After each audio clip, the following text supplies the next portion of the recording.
Hutchinson going down, but look, he's motoring back. You hear the sound effects there? I like that. I'm not sure if that's exactly what this sounded like, but look at him sprinting. You love to see it. Aidan Hutchinson is going to make a huge difference being back, hopefully healthy, in that Lions defense. And here's Hutchinson on how he's feeling at this point. I'm exactly where I need to be, and every year I've been able to improve on my own physical attributes along with the mental ones. So I feel like every year I take a step, and despite having that rehab this offseason, I feel like I'm in the perfect spot and exactly where I need to be going into year 4. Yeah, Hutchinson's impact has been felt in each season. It seems like he's just getting started, by the way, too. Since quarterback pressures have been tracked in 2017, only Micah Parsons and Nick Bosa have more in their first 40 NFL games.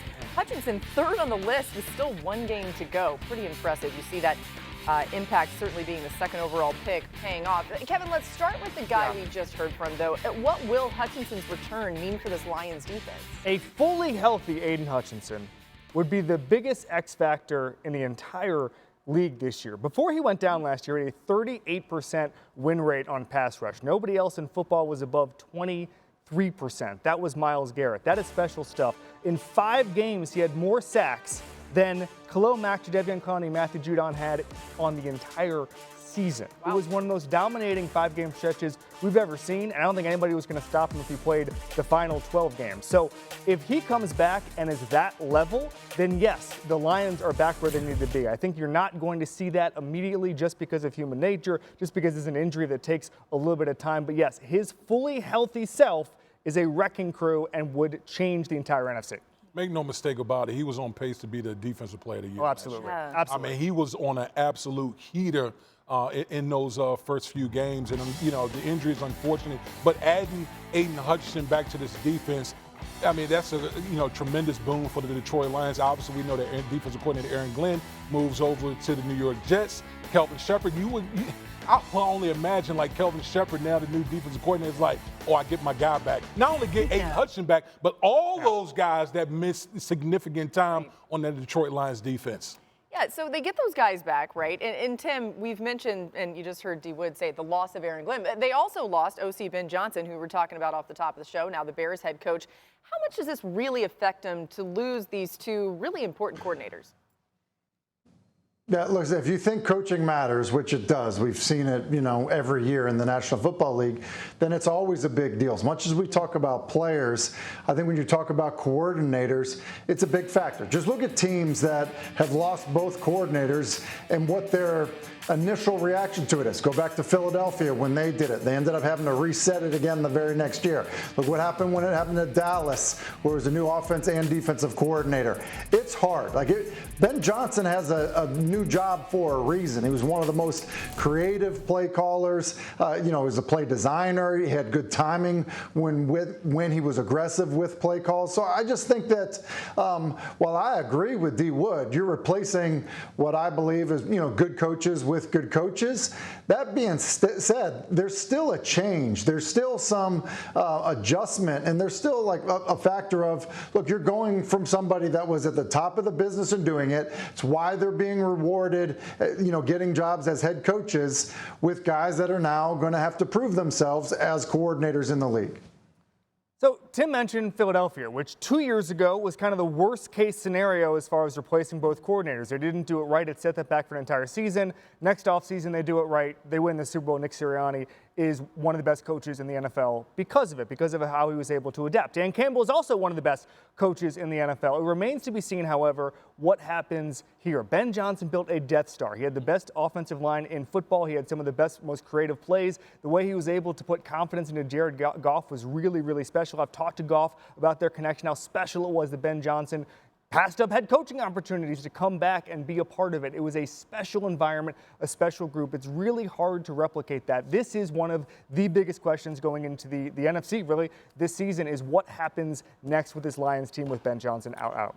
Listen, no organization experienced more brain drain than the Detroit Lions. I mean, not only we talk about both coordinators, but key assistant coaches left as well with this organization. And so for me, when I look at the Detroit Lions, the first person I'm looking at, I want to see what Jared Goff does. Because now you're, no Sean McVay, no Ben Johnson. Yep. Let's see you pick up the slack in this scenario with Ben Johnson moving on now. We're back on NFL Live. Check out the top 10 tight ends, according to executives, GMs, and scouts. This is compiled by our Jeremy Fowler. He polled them all. This is what they said. Brock Bowers making more history. He's the first player to rank #1 in any position after his rookie year. Fowler began the poll in 2020, so we got a little 5-year sample size. Travis Kelce goes from first to last. Oh, first last year, excuse me, first to last. Woo, woo. Taylor Swift might have something to say about that. All right, he's 5th this year, my bad. Trey McBride and Isaiah Likely joined the list after going unranked in 2024. Pretty impressive. We love to see it, and glad to see where all these are shaken out. Tim, did they get it right to put Bowers at #1? Listen, it's going to be hard to argue with a guy at over 100 catches, and I think it'd probably be easy to say he's the best route runner at the position in the entire league. And with such a emphasis on it being a passing league and the matchup problems tight ends create, look, it's hard for me to say they got it wrong. Now, I would just say for me, if it were my list, because of just the way that George Kittle still can do it all, it would be hard for me to remove him from the top of that list. Just because of how just tenacious he still is as a blocker. Listen, Brock Bowers is awesome. I'll take him on my team any day of the week. But what Kittle does in the passing game, and then how he matches that with how physical he is in the run game, I would still have him at my top spot. I mean, listen, Tim brings up a good point, but I'm sorry, who was Brock Bowers' quarterback? Aidan O'Connell and Gardner Minshew? I mean, and teams would go into the game knowing, okay, we got to eliminate Brock Bowers. And they still couldn't do it. Yeah, exactly. So, I mean, he's in rarefied air as far as a rookie coming in and being so dominant, especially in the passing game. Listen, I have no problems with him being #1. I'll tell you, a guy like Trey McBride. Yep. Yeah. I don't know if a lot of people talk about Trey McBride, obviously playing with the Arizona Cardinals. Trey McBride is really, really good. I mean, listen, I think their offense is really going to take another step, but Trey McBride, to me, is one of the best tight ends in the game. I would inch him up a little bit closer in the top 2 or 3, in my opinion. He was the highest paid tight end for a few weeks there. What a run. Yeah. What a run.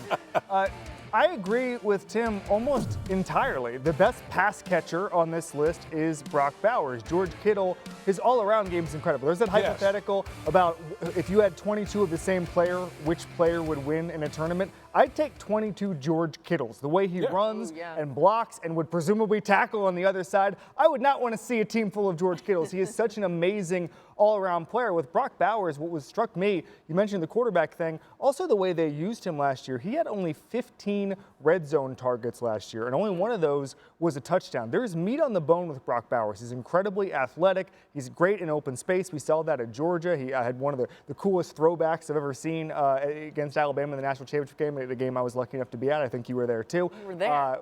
I think the world of Brock Bowers, and with Geno Smith now, it's only going to get better. It was pretty cool. Being at Tight End University in Nashville just a few weeks ago, all of the tight ends, it didn't matter if it was Travis Kelce, George Kittle, some of the guys who have been around way longer than that, they were like, yeah, Brock Bowers, he's the guy. That guy. So he's getting a lot of that respect from Bowers his was own the most peers. famous guy there, most famous He really person. was. Nobody cared about Taylor Swift. No.